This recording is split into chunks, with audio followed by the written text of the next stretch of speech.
At last you have arrived. Is Malachor as you remember? Indeed. Perhaps it is merely your perceptions of me that have changed. It is strange that you believe Malachor has not. But it has always been timeless to you, this place, and words have always been inadequate for the horrors that took place here.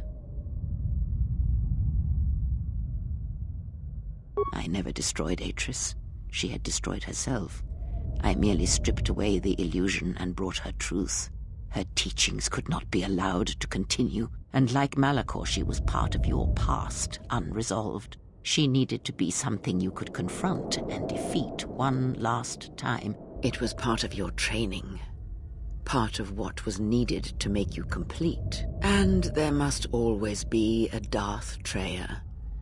The galaxy needs its betrayers, especially in the times to come. She loved you, you know, as one loves a champion. You were all that she could not be. Yes, it is all that is left unsaid upon which tragedies are built. More echoes traveling through the Force. It is said that the Force has a will. It has a destiny for us all. I wield it, but it uses us all, and that is abhorrent to me, because I hate the Force. I hate that it seems to have a will, that it would control us to achieve some measure of balance when countless lives are lost. But in you, I see the potential to see the Force die, to turn away from its will, and that is what pleases me. You are beautiful to me, Exile. A dead spot in the Force, an emptiness in which its will might be denied. I use it as I would use a poison, and in the hopes of understanding it, I will learn the way to kill it. But perhaps these are the excuses of an old woman who has grown to rely on a thing she despises. More talk of machines and threats. If you would end Malachor, then do it. But it will not be a victory for you. And of course you must be willing to die, to kill us all, and your friends. You may hold Malachor in your grasp, but I hold the answers to your past and future in mine. Would you destroy us both before learning them? If so, then do it, for you have already failed me.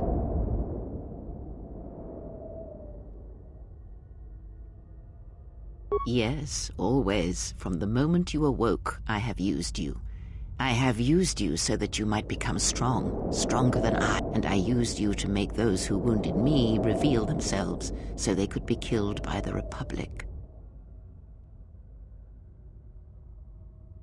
I used you to keep the Lords of the Sith from condemning the galaxy to death with their power unchecked. I used you to lure them to Telos, where they could be at last fought and killed. I used you to reveal Atris's corruption so that her teaching could be ended before it began. I used you to gather the Jedi so they could be destroyed, and I used you to make those who wounded me reveal themselves so they could be killed by the Republic.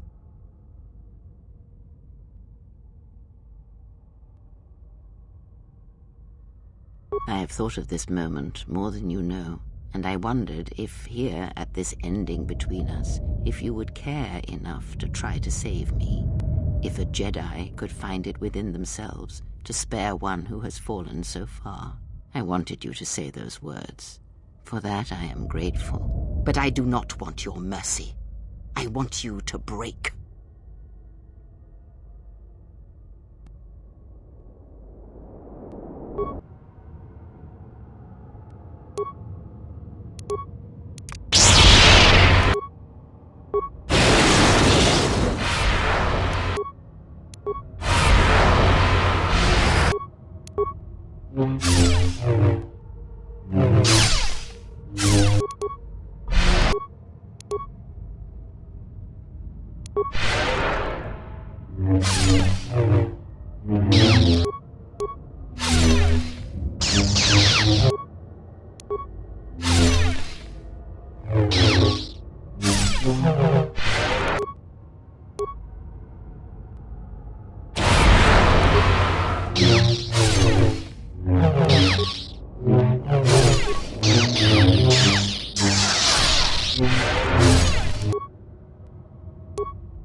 If you do not kill me, I shall end you.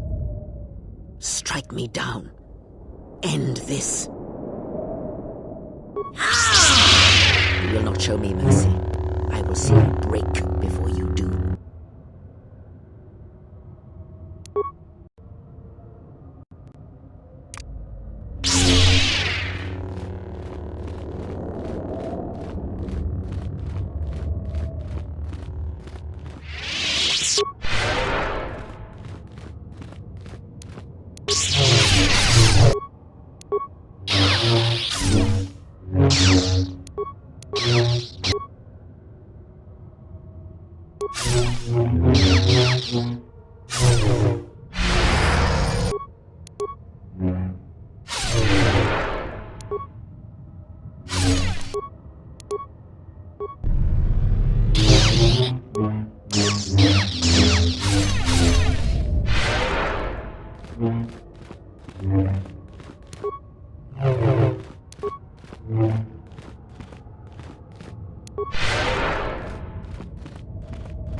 At last it is done.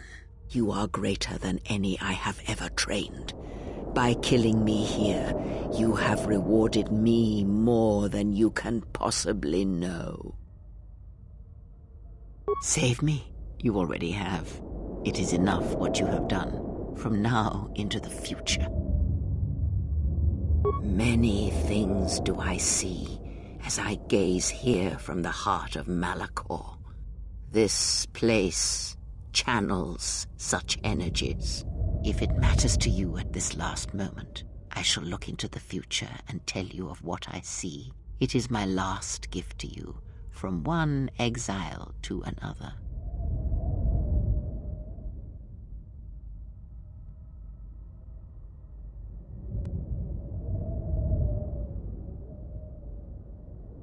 You travel with them for so long, yet you do not know them still. Feel them through the Force, feel what they feel, hear their thoughts and know them as I fought to know you. They were the lost Jedi, you know, the true Jedi upon which the future will be built. They simply needed a leader and a teacher. The Republic will fall as it always has, a fall that will take millennia under the care of the herds of Ithor. The surface of Telos will bloom again, and its golden fields shall again harbor scientists and thinkers. And complacent and peaceful, it shall forget the time that Saul Karath orbited it and brought fire to its skies. But it shall be a home world again to others who will stretch out across the galaxy and bring life. Dantooine shall survive. The community you saved shall be the foundation upon which Dantooine shall be habitable again. They shall drive back the Raiders, the Mandalorians, and all that strike at the Outer Rim. The Republic shall again establish their presence there and shield it with its forces, and Dantooine shall heal, be safe, and its skies free. The ruins of the Academy shall remain. Nar Shaddaa shall persist as it always has, but its evil and corruption shall grow.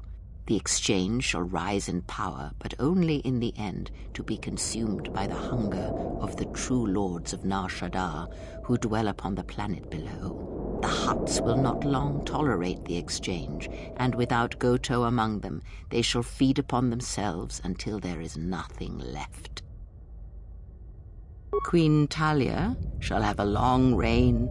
Much good will come of it. She will, as she has, rule wisely and well. Onderon shall remain in the Republic, and the world shall prosper, though its people shall, over time, lose their customs in the ocean of the Republic and become the people of Onderon no longer. Korriban shall be as it always was, a graveyard for the darkest of the Sith Lords, still whispering within their tombs. It shall always be a source of evil, spawning threats throughout the millennia. It, like Malachor, brushes the edges of the Empire that waits in the dark, and like Malachor, the Sith have forgotten it. For a time, they will remember. Revan knew this. You travel with them for so long, yet you do not know them still. Feel them they were the lost.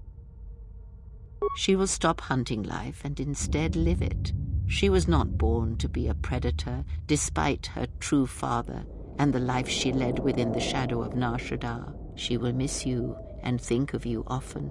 You who awakened her to what life is. She will live, but only for a time. Her death will occur in many years' time on a forgotten planet, saving the lives of others. But it will be her choice, and she will have no regrets. Many battles does that one have left in him, as Revan intended. A general needs an army as he needs those he trusts. And Canderous is a loyal beast, no matter how much he is broken upon Revan's will. But you know this.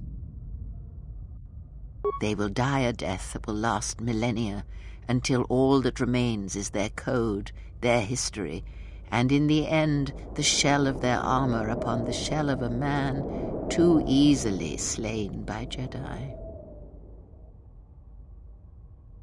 The blinded one shall return to her home world, and as she looked upon you, she shall look upon the surface of that world, and perhaps at last see what she was meant to see. After that I do not know. I do know that you must leave her behind. Where you are destined, you must not take anyone you love. It was Revan's choice as well. If she leaves this place, she will leave battle behind her, in no small part due to your influence. She will take Atris's role as historian and teach others of the Jedi exile who gave up the Force and became stronger for it. Atten is, as always, the fool, and the Force watches out for one such as him, I feel, as it does for the old such as I. I would have killed the galaxy to preserve you. I would have let the galaxy die. You are more rare than you know, and what you have taught yourself must not be allowed to die. You are not a Jedi, not truly, and it is for that that I love you. Their paths are unknown to me, even the small one who waits for you outside this place. I sense it has one last journey for you. You must go where Revan did, into the unknown regions, where the Sith, the true Sith, wait in the dark for the great war that comes. It is because she remembered what lay buried here, this place, its teachings. It paved the way to Korriban, you know, the remnants here. And because Malachor, like Korriban, is on the fringes of the ancient Sith Empire, where the Sith wait for us in the dark. Have we? You thought that the corrupted remnants of the Republic, the machines spawned by technology that Revan led into battle, were the Sith? You are wrong. The Sith is a belief, and its empire, the true Sith Empire, rules elsewhere. And Revan knew the true war is not against the Republic. It waits for us beyond the Outer Rim, and she has gone to fight it in her own way. And she left the Ebon Hawk and all its machines behind, for she knew she would not need them. And like you, she knew she must leave all loves behind as well, no matter how deeply one cares for them. Because such attachments would only bring doom to them both in the dark places where she now walks. It would have helped had she made him understand. But a hero of the Republic, no matter how brave, cannot understand war as Revan did. Because I did not know where she had gone. If she had asked, would I have gone? I do not know. But she will need warriors, Sith and Jedi, any who can be sent after her into the depths of space for any who know the way. Perhaps you shall go there with her and do battle at the end of all things. Instead, I remained here and now show others the way.